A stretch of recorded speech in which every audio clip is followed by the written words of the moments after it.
Halo Sobat Football Lovers, kembali lagi di channel Bal News 2. Nah, kali ini di channel ini kami membahas berita seputar olahraga sepak bola. Dari mulai berita timnas Indonesia, informasi Liga Indonesia, informasi Liga seputar internasional. Bagi kalian yang belum subscribe channel ini, bisa langsung di subscribe dan nyalakan loncengnya agar kalian tidak ketinggalan video terbaru dari kami. Baiklah, langsung saja kita masuk ke video pembahasannya. Kirim pesan ke supporter, STY optimis menuju Piala Dunia. Andalkan pemain abroad, 8 pemain lokal hadirkan persaingan. Fakta menarik ASEAN Cup 2024.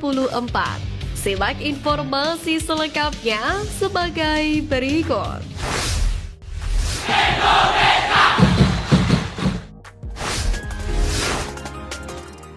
Andalkan pemain abroad, 8 pemain lokal hadirkan persaingan.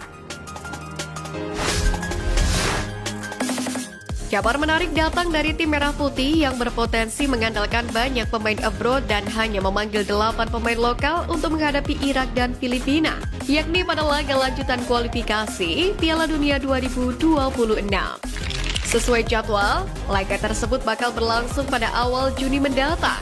Untuk bagi Sintayong dapat memanggil seluruh pemain terbaiknya, sebab belum ada kabar para pemainnya mengalami cedera jelang berkumpul dalam pemusatan latihan di Jakarta pada Senin 27 Mei nanti.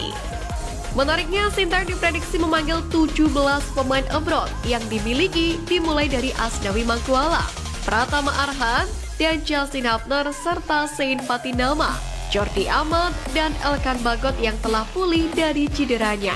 Kendati demikian, masih banyak pemain lain yang menjadi andalan di klub masing-masing, seperti JIZS, Ragnar Oratmangun, dan Tom Haye, serta masih banyak pemain abroad yang lain. Berkaca kepada 2 FIFA Matchday sebelumnya, Sintayong selalu memanggil 25 nama di kualifikasi Piala Dunia 2026 zona Asia.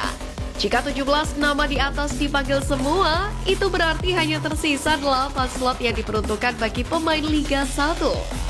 8 nama tersebut ialah Hernando Ari, Adi Satrio, Rizky Ridho, Ricky Kambuaya, Yakob Sayuri, Egy Maulana Fikri, Witan Sulaiman, dan Ramadan Sananta. Satu harapannya, siapapun pemain yang akan dipanggil dapat memberikan seluruh kemampuannya untuk timnas Indonesia. Terlebih skuad Garuda hanya membutuhkan 1 kemenangan lagi untuk bisa lolos ke babak ketiga kualifikasi Piala Dunia 2026 zona Asia.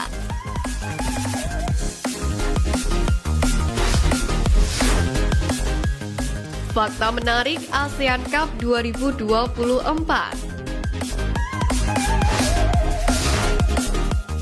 Pertama, tidak jadi masuk kalender FIFA. ASEAN Cup 2024 atau sebelumnya bernama Piala AFF sempat dirumorkan akan masuk agenda FIFA. Kendati demikian, jelang drawing group kabar tersebut tidak menemui titik kepastian. Jika bukan agenda FIFA, tentu beberapa pemain abroad akan terkendala masalah izin klub. Hal tersebut bakal berdampak pada materi kekuatan timnas Indonesia di Piala AFF 2024 nanti. Kurang lebih ada 10 pemain abroad yang masih diandalkan timnas Indonesia, namun tentu tidak semuanya bisa berpartisipasi. Seperti misalnya JIZS dan Tom Haye, 2 pemain yang berkarir di kasta teratas kompetisi Eropa dan jadi andalan klub masing-masing. Kedua, andalkan pemain lokal. Jika para pemain abroad tidak mendapatkan izin bermain di Piala AFF 2024, perhatian Sintayong tentu mengarah ke pemain lokal di Liga 1. Hal ini tentu akan jadi perdebatan. Masalah muncul ketika pelatih asal Korea Selatan itu harus mencari dan menyeleksi pemain mana saja yang cocok, memiliki kapasitas level tim nasional dan mampu diandalkan di Piala AFF 2024. Tentunya perlu kecermatan dalam memilih pemain. Dalam hal ini, Ketua Umum PSSI Erick Thohir sendiri sempat menegaskan bahwa Piala AFF hanya dijadikan sebagai ajang seleksi. Sebab target utama skuad Garuda mampu bersaing di level Asia bahkan dunia. 3. Dominasi Thailand dan Vietnam. Thailand dan Vietnam terbilang masih sangat kuat di level ASEAN, namun tidak terbukti ketika bermain di level Asia beberapa waktu yang lalu. Sebab Thailand masih menjadi pemilik gelar terbanyak di Piala AFF, sementara Vietnam dengan segala kontroversinya selalu menjadi penjaga utama timnas Indonesia. Hal itu semakin membuat skuad Garuda tertantang, sekaligus membuktikan bahwasanya timnas Indonesia era Sintayong adalah yang terkuat.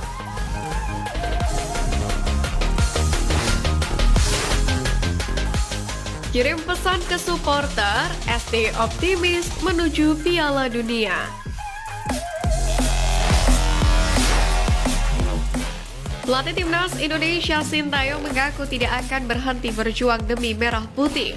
Usai gagal melaju ke Olimpiade Paris 2024, ST pun bertekad membawa Indonesia lolos putaran ketiga kualifikasi Piala Dunia 2026.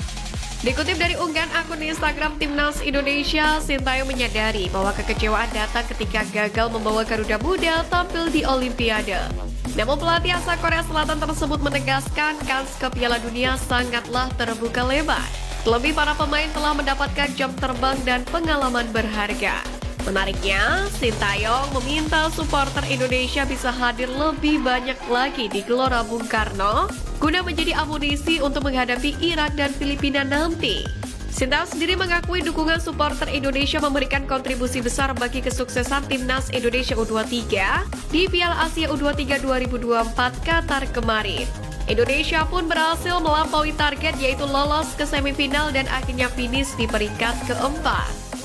Pada kesempatan kemarin di Piala Asia U23, segala pencapaian kemarin berhasil didapatkan tak terlepas dari peran para pendukung.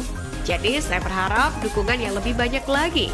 Jangan lelah mendukung kami, mendukung timnas. Terima kasih, ujar Sintayong. Di lain sisi, Ketua Badan Tim Nasional Sumarji mengatakan, ia akan berbicara khusus terhadap pemain-pemain timnas U23 Indonesia yang dipanggil ke level senior. Pembicaraan itu lebih kepada membangkitkan mental bertanding pasca timnas U23 Indonesia gagal lolos ke Olimpiade Paris 2024. Untuk itu, peran supporter akan sangat positif bagi para punggawa Garuda Muda yang mendapatkan kepercayaan di timnas senior mendatang.